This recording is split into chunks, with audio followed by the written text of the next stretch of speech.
Hello everyone, and welcome back to my channel. My name's Arcus, and today we'll be doing the challenge where we take every single art supply I own in a specific color, this color being blue, and we'll make art out of it. This challenge was created by DrawingWiffWaffles, and as you can see, I have painted my nails in blue as well to mark the occasion, and I have a box of supplies here that contains all of my blue art supplies that I will be using throughout this video. So first, of course, I had to come up with some ideas. What am I going to draw that contains all of these blue art supplies that I have? And to do this, I started sketching with my Prismacolor Scholar pencil, which has an eraser. It's my only pencil that has, or colored pencil that has erasers, so it's good to lay down the foundation.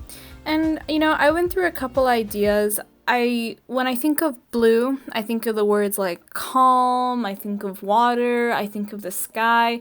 First of all, I can't draw water that well, and second of all, with all of the blue supplies that I had, because there were quite a few, I was not sure how I could incorporate quite all of those colors in the water. So I decided, maybe that's not the best idea in this specific case, in this specific challenge, and I can try my hand at drawing water another time. So instead I went with more of the calming idea. So I had characters I sketched them, sitting down. I sketched them in relaxed positions, maybe like almost even asleep. Just very relaxing overall. Now, since I couldn't do the water, I wasn't sure about how to do water, I instead decided perhaps maybe some flowers or something would be better, because then I could have a character in one set tones of blues, like maybe the lighter blues, and then surrounded by these deeper, richer, darker blues in the flower around it. And in the end, this is the idea that I decided to go with, because I like the idea of drawing a lot of flowers. So now that I had the basis of what I wanted, the idea of a character relaxing in a flower, or maybe asleep in the flower, I was thinking to myself, what character is small enough to fit in a flower, and that made me think of fairies. But I had drawn a fairy for a previous challenge where I had used 3 markers, so I thought, okay, maybe not a fairy, and instead I, completely 180'd the idea here and drew an elf instead, because elves and fairies are just extremely different, Then it was time to start the actual drawing. And so of course first I started with the Prismacolor Scholar like I had in my sketches, and I used this to sketch my idea on the actual piece of paper now, so that I could use the eraser if I made any mistakes.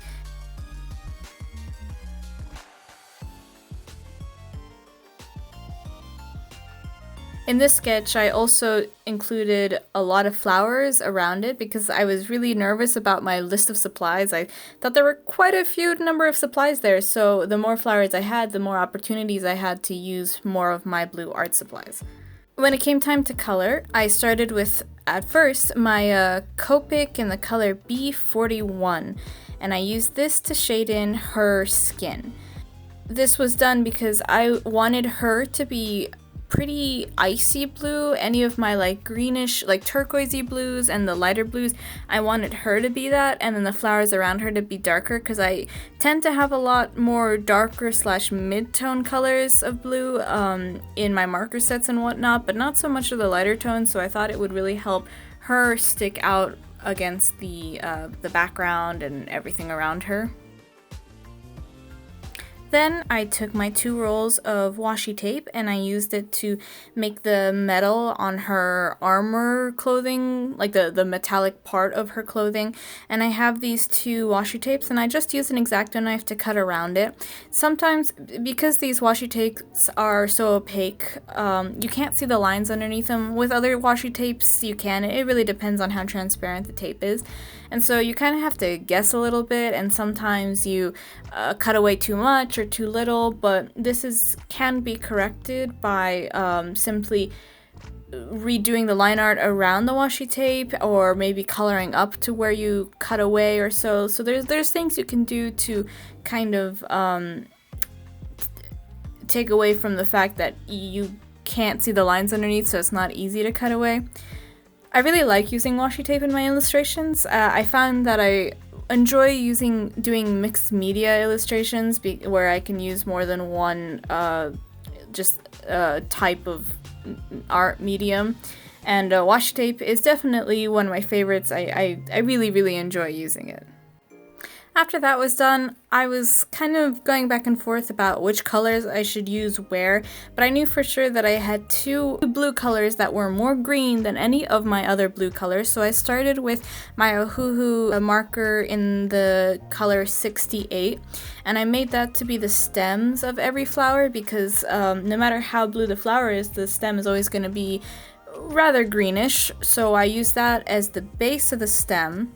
And then I used my Ohuhu marker number 65 to be kind of outlining that, and compared to the rest of the drawing where everything's very blue, the green pigment in these blue markers really stood out and made the stalks look pretty green, which was pretty great. I like that. Next I used the regular old Papermate Highlighter, and this is water-based, so it doesn't really mix well with alcohol markers, so I kind of used it as some like makeup almost for her, making her lips more blue and to make it look like she is wearing eyeshadow, just to add some more interest to her face. Then I used the Copic in the color B00, which is a pretty icy blue, and I used this to color in large portions of what she's wearing, except for like the belt and the shoes and stuff. Then I shaded this part that I had drawn in the clothing with my Ohuhu marker number 66. As you'll soon see, I have a lot of markers. Most of my art supplies are different various forms of alcohol markers, so that's basically what most of this illustration is made out of.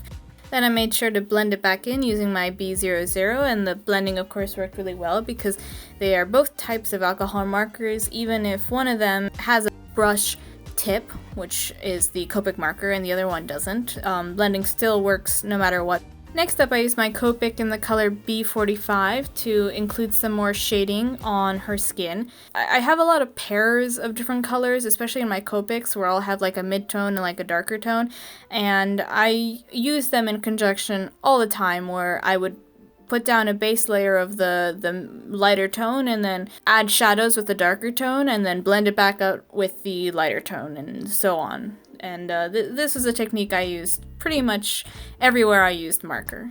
So then I used my Ohuhu marker in the color 67 to start coloring in some of her pants. It was just like a slightly darker blue than the shirt part, so that helped separate the shirt from the pants that she's wearing. And then I used the Ohuhu marker in the color 63 to help shade that a bit. Now I have this set of, I think it's 12 Muji gel pens from the store Muji, and they come in 3 different shades of blue, so I used the darkest shade of blue to line some of the darker parts on the character, and then I used the mid-tone one to line some of the not as dark areas on the character, just to add a little bit more distinction and separation from the different blues on her. Next up, I used a Sharpie, and I have 3 different Sharpie colors in the color blue, and I used the mid-tone Sharpie to kind of shade in the belt that she has around her waist. And then I used the darker Sharpie to shade that in as well. And although Sharpies are water-based markers, if you layer them while the layer on the bottom is still pretty wet, they actually blend pretty well, which is kind of surprising. Next up, I used these 2 koi coloring brush pens. They're water-based markers, and so they don't blend. And I use these to color in her shoes. I don't really use these markers very often because I don't really like how they sit on top of the paper, and the 2 colors themselves kind of don't work well together, but I mean, I have them, they're blue, I had to use them. And then I went back with the Muji pen in the darkest variety to line that out as well. As you'll see later on, I use those Muji pens to line most of her in a lot of different areas, and I go back to reline some of those areas just to make sure that the lines are super dark and distinctive.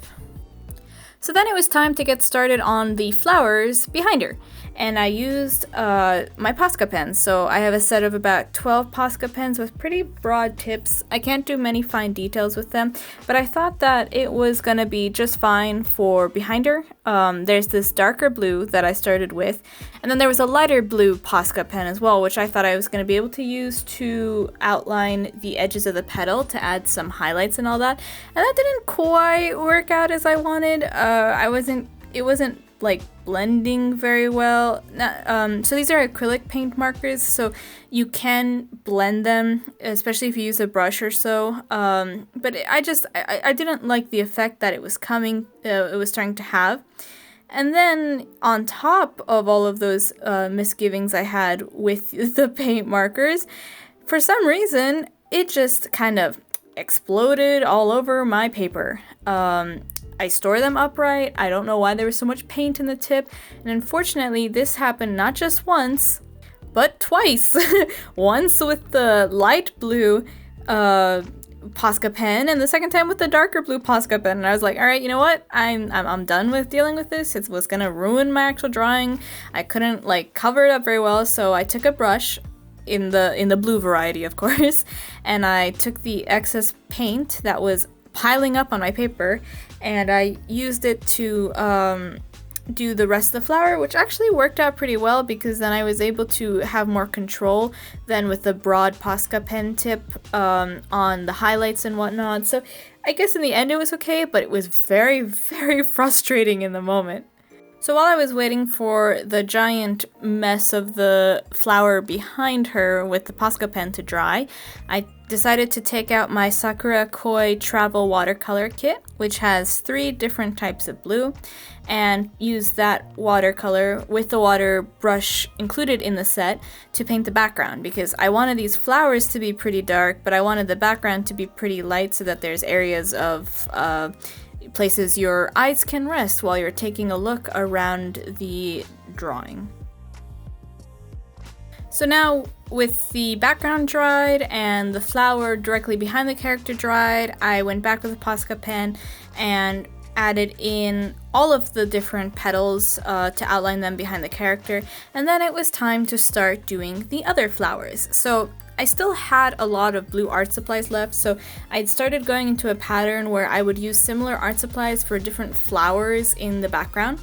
And so with the first flower, I used these 2 Blick Illustrator markers, and in the colors B8 and B14, as well as these 2 Pro markers I have that I don't think have color names to them. It's just like one's a lighter blue and one's a darker blue. And I used these 4 markers to color the bottom right rows, where I started this technique of starting with the lightest color and doing the outlines of the petals, and then slowly making my way to the darker colors, which is how I ended up doing the rest of the flowers as well.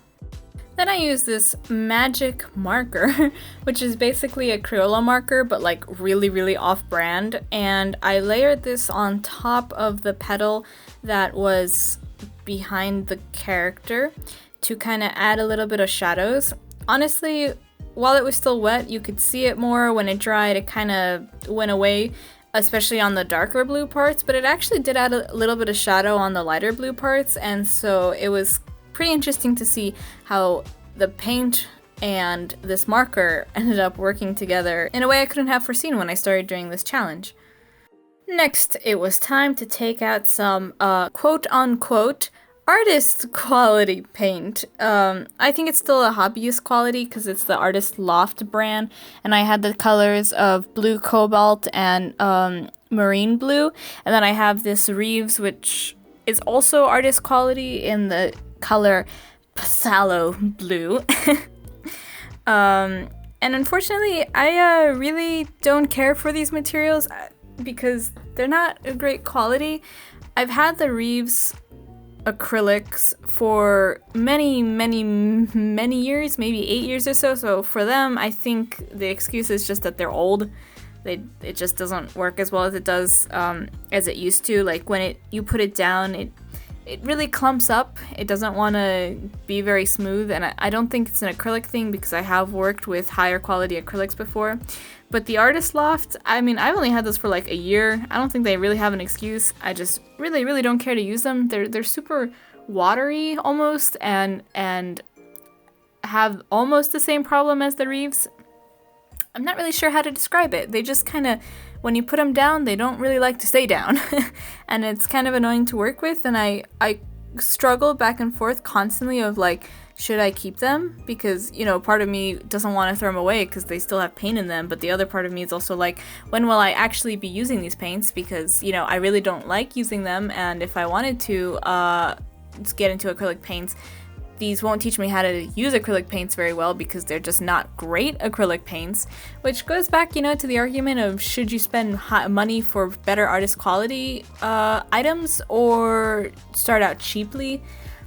In this case, I don't really recommend the Artistloft. If there's another cheaper acrylic option that actually is better, I don't know of it, but I don't really recommend these ones to start with because they do not work well. And I have at school worked with higher quality acrylics, so I know how they should be acting at least a little more than like the average person, you know. Next, I took out some Reeves Watercolor tubes. I have the colors Cerulean, Phthalo, Ultramarine, and Cobalt, and I used these to paint in the top right flower, but unfortunately I think I didn't have enough patience or something. Okay, so I wanted to have it be to use the watercolors in a very abstract way, but unfortunately the rest of this drawing is not very abstract. There's very clear defined lines. So what I mean by this is when I used the watercolors, I didn't really let them dry because I wanted the colors to mix together, but there was not a dark enough color and enough distinction between the colors to match the rest of the drawing. Like the flower ended up turning out way too light, and that didn't really work with the other flowers, and I had to go back later to fix it, and I don't really think I did a good job. Honestly, this is probably my least favorite flower. Then I took some acrylic craft paint, which somehow works way better than the acrylic like artist level paint. I have 2 bottles of it. I'm not really sure what the colors are, but there's a darker blue and a lighter blue, and I use this to go back onto the flower behind the character and kind of add more dimension to the flower behind her. Then I went in with the Sakura Micron liner, and so I used this to line parts of her face and more parts of her clothes to add more of a distinction between her and the flower. Then we had to go back to the markers, of course, because I was not quite done with them, and I chose the Ohuhu Markers 74 and 77, and then the Copic Markers in the colors 24 and 28, because these colors, again, were pretty similar to each other and worked well in having 4 colors that ranged from a light to a dark.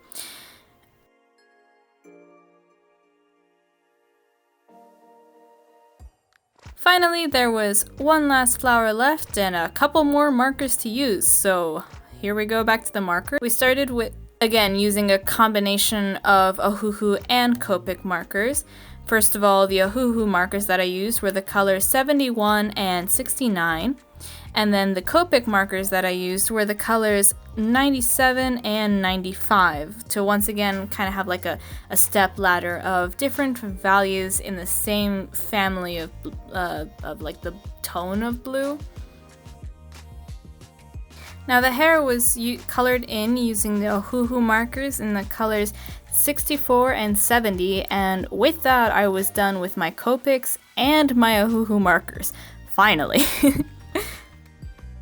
Then I went in with the lighter Muji pen once again, which I hadn't actually used previously, and outlined her hair and added a few lines in her hair that they don't really pick up on camera, but they are there if you see the picture in real life. I then used the lightest blue Sharpie I own that its color does not match the cap whatsoever, and kind of used it to line a few of the flowers just to kind of put it there and help strengthen their borders in a way. I was just kind of finding a place to put it, really. And then it was time for all of those colored pencils that I previously had not used. And unfortunately, a lot of these colored pencils are just ones I have from childhood that aren't named, like this one, for example, which is my lightest blue colored pencil. And I used that to add some highlights to her hair because it layered on top pretty nicely, but it does not have a color name or a brand name, it's just the blue barrel. Then I used a Prismacolor Premier pencil in the color Violet Blue to darken the flower behind her. This is one of the darkest colored pencils I have, and it layered on top of the paint in a way that really stood out so that I could have deeper shadows in the petals behind her specifically. Next up was this Koh-i-noor pencil that I have. It came in a set of Woodless pencils, and they don't have color names either, which is pretty sad. And I started using it to darken up the background a little because although I did want a lighter background than the flowers, I wanted the character itself to be the lightest part. And so I didn't really like how light the background was. So I added these colored pencils on top to add a little bit of texture as well as darken up the background to make the character herself stand out just a little bit more on this painting. I also used the Faber-castell pencil in the color Cerulean to continue that as well, because I wanted the darker colored pencil on top, slowly going up to a lighter colored pencil on top, in the same kind of way that I had done with the watercolors previously, even though that didn't really show up as well as I wanted it to.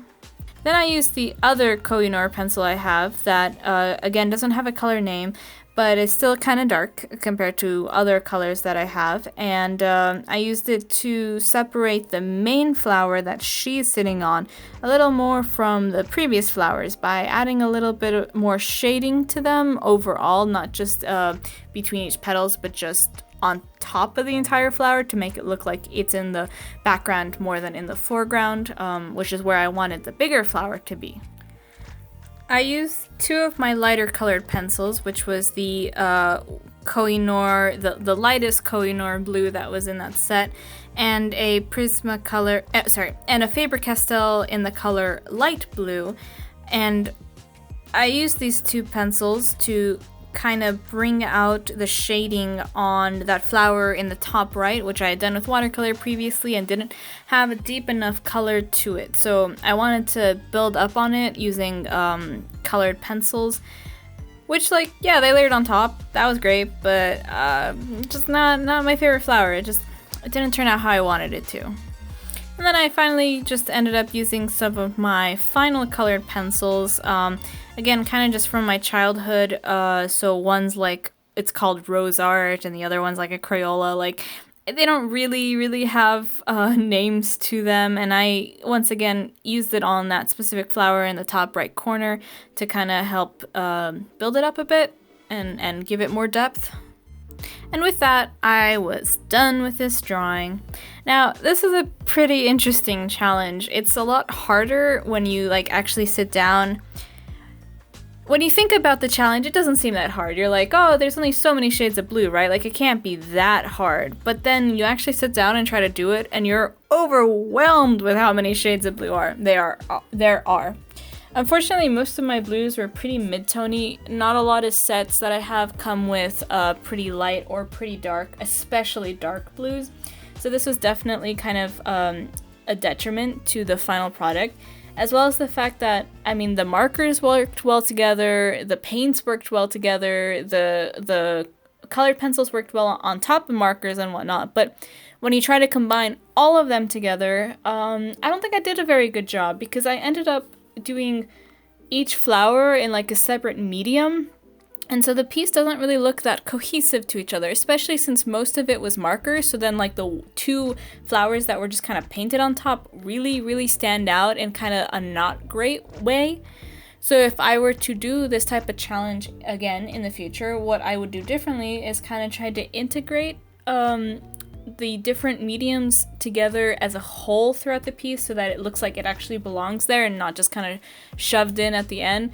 But honestly, it's pretty hard to sit down and just say, oh, I'm gonna do that, because it was just really daunting to even get started. Once I was piling all those supplies in the box and I was swatching them, I was like, man, there's way more than I expected there to be.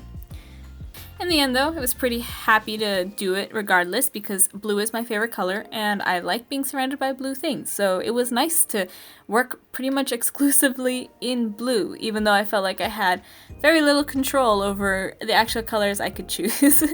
So thanks so much for watching, guys. I hope you enjoyed this video and I'll see you in my next video. Bye!